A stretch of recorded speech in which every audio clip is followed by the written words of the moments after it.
Welcome back to What to Drink Before You Die. You know, I feel like being a North American in Europe, I find myself almost being like a holy crusader for the cause that is California wine. Because unfortunately, due to probably the fact that a lot of not so amazing stuff used to be imported to Europe and kind of flood the market, a lot of customers and even friends still have this perception that California wine equals fake oak chipped or oak dusted, over extracted, alcoholic, marmalade-y plonk. And it couldn't be farther from the truth. However, if I really want to convince them, all I have to do is pop something like this. Heitz, easily one of my favorite wineries on the planet, and certainly one of the most iconic from California. Not necessarily the oldest. I mean, Joe Heitz didn't start until, the early 60s. But when he did, he made a hell of a splash. Not only in the Judgment of Paris, of course, we all know, which in that tasting, Stag's Leap took home the crown and beat the pants off some of the biggest Frenchies. But what you may not know is that with some of the other tastings that were happening very similar to that one around that time, some French journalists and jury members actually placed Heitz Martha's Vineyard at the tippy top. Now, we're not talking about Martha's Vineyard because I'm sure you all know that. We're talking about something a little bit more unicorn-y.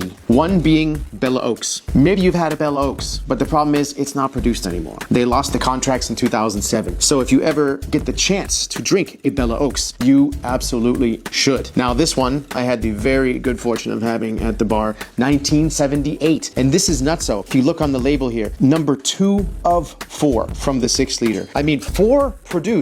So, okay, I can sit here and talk about what to drink before you die and blah, blah, blah, blah, blah. Okay, you'll probably not have a chance to drink this one. But if you can find it in any format, who cares? If it's a Magnum or it's a single bottle, the 1978 will absolutely blow your freaking mind. It's certainly one of my favorite vintages ever in the history of Napa Valley. And if someone does think that these California wines are overblown and under-delivering, or maybe they're used to these more modern sort of blockbuster styles, like Colgans and the Screaming Eagles and the Harlans and the blah and the blah and the blah, who all just, basically 100-point hunting wines. Yes, they might think that they're just too much. But if you can find one of these, you'll understand how Napa's roots were so actually Bordelais. Not in the way that they were trying to be Bordeaux at all. No farmer in Napa gave a flying shit about being anything Bordelais. They didn't even, I don't think some of them knew where Bordeaux even was. They were farmers. They could give a hoot. They were just making their own wines in their own style with their beautiful California sun and their wonderfully dry climate and just living their life. The wines just happened to be from the greatest terroirs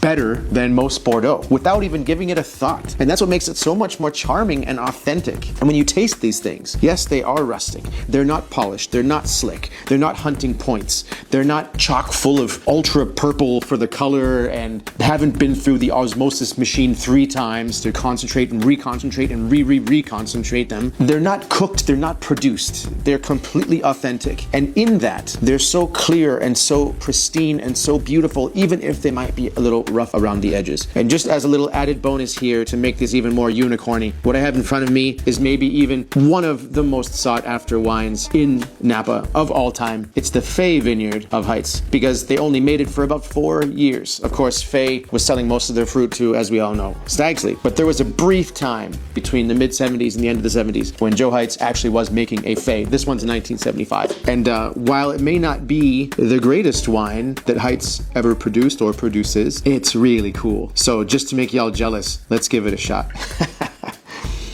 Oh man. No, what's so cool about it, it has nothing to do with the Stag's Leap style, right? I mean, these are 2 totally different houses, 2 totally different winemakers, 2 different wines altogether. And although I'll take the 78 over the 75 any day, oh man, it is so cool. And it's still youthful. The acidity vibrant, the tannin is gripping. It's crazy. I mean, to be honest, I'll probably never have one of these again either. But if any of y'all have had one, put it in the comments. I want to hear what you're saying. And if any of you missed having a glass of this at the bar, I do have some Heitz packed into one of my goat boxes in the Sommbox online. www.somm-box.com. You can still grab one if you're lucky. Anyway, I have no idea how much of these are even left in the world these days. Who knows? But whatever vintage you can find, in any format you can find, just grab a glass of this and you'll see what I'm talking about. And you will never doubt California again. And maybe you'll think twice about popping that Premier Grand Cru Classe Bordeaux when you have one of these in your cellar too. Until then, stay thirsty. Happy hunting.